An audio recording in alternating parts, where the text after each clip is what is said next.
तो चलिए बच्चों, आज हम लोग वर्ग 5 के अंग्रेजी के किताब से lesson 4 day by day I floats, दिन प्रतिदिन कागज़ की नाव को तैराता हूँ। Day by day I float my paper boats, माने दिन प्रतिदिन मैं अपनी कागज़ की नाव को तैराता हूँ। List same of the away by which you can send message to your friends, मतलब कुछ ऐसे तरीकों की सूची बनाइए जिनके द्वारा आप अपने मित्रों को संदेश भेज सकते हैं। तो कुछ ऐसे तरीके हैं जिनके द्वारा हम अपने दोस्तों को संदेश भेज सकते हैं, जैसे मोबाइल, टीवी, अखबार या पेपर, रेडियो इत्यादि है जिनके द्वारा हम जो है कि अपने दोस्तों को मैसेज भेज सकते हैं। दूसरा का which one this do you like the most and away, कह रहा है कि इनमें से आप कौन सा सबसे ज़्यादा पसंद करते हैं और क्यों। इनमें से आप सबसे ज़्यादा कौन सा है जो कि पसंद करते हैं और क्यों। तो हम है जो कि वैसे तरीकों को पसंद करेंगे जिनसे सस्ते में या सुविधाजनक से है जो कि चले जाएं मैसेज, कोई अन्य खर्च न हो। तो day by day I float my paper boats, दिन प्रतिदिन मैं अपनी कागज़ की नाव को तैराता हूँ। Day by day I float my paper boats, दिन प्रतिदिन मैं अपनी कागज़ की नाव को तैराता हूँ। करा कि one by one down the running stream, मैं है जो कि अपनी कागज़ की नाव को एक एक करके बहती धारा के नीचे तैराता हूँ। In big black letter I write my name on them and the name of the village where I live, मैं है जो कि काले बड़े अक्षरों में है जो कि अपना नाम और अपने गांव का नाम लिखूंगा जहां मैं रहता हूं। करा कि I hope that the someone in some strange land will find them and know who I am, कह रहा है कि मैं आशा करता हूँ कि किसी पराये देश में कोई उनको ढूंढ ले और जान ले कि मैं कौन हूँ। I load my little boat with shiuli flowers from our garden and hope that these blooms of the dawn will be carried some to land in the night.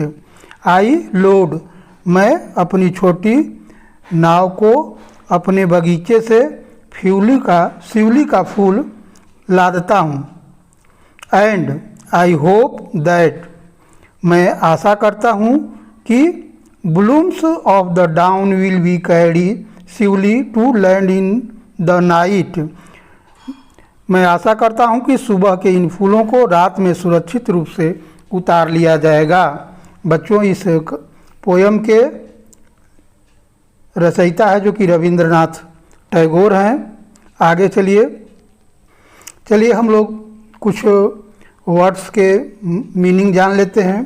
Floats माने बहाना या धीरे धीरे तैरना या तैराना। रनिंग माने बहाना होता है। स्ट्रीम माने दरिया, सरिता। स्ट्रेंज माने अज्ञात। ब्लूम्स माने फूल होता है।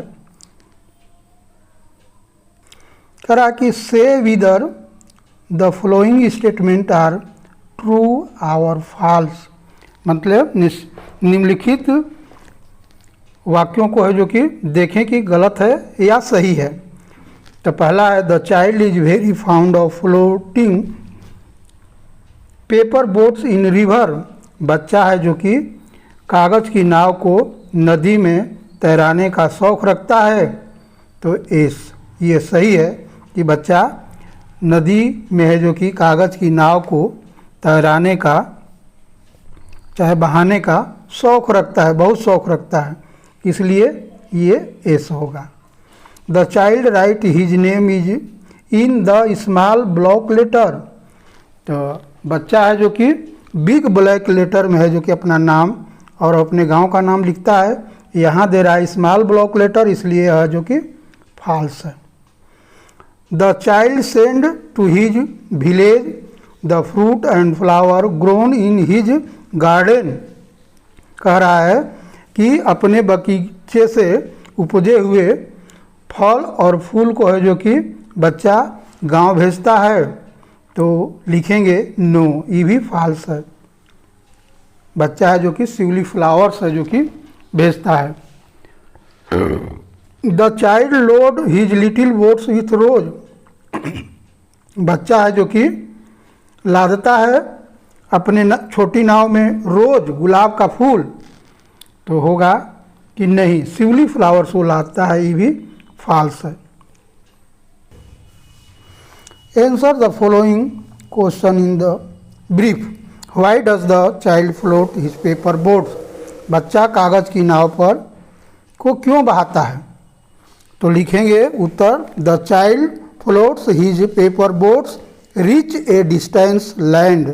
बच्चा दूर देश तक पहुंचाने के लिए कागज की नाव को तैराता है। Why does the child write name and the name of his village on the boards? बच्चा कागज की नाव पर अपना और अपने गांव का नाम क्यों लिखता है? तो लिखेंगे the child write his name and the name of his village on the boat to make they know to the people of distance land. बच्चा नाव पर अपना नाम और अपने गांव का नाम दूर देश के लोगों को जानने के लिए लिखता है। The child load the boats with shiuli flower. Why? बच्चा है जो कि अपने नाव पर है जो कि सिवली का फ्लावर क्यों लादता है? तो लिखेंगे the child load the boats with shiuli flowers because they are the flowers of dawn and he wants it to be landed in the night. मतलब बच्चा अपने नाव पर शिवली के फूल इसलिए लाता है कि वे भोर के फूल नीचे रात में उतर जाएं। तो बच्चों, इसी के साथ इस पाठ को हम लोग समाप्त करते हैं। अगले लेसन के लिए, तब तक के लिए थैंक्स।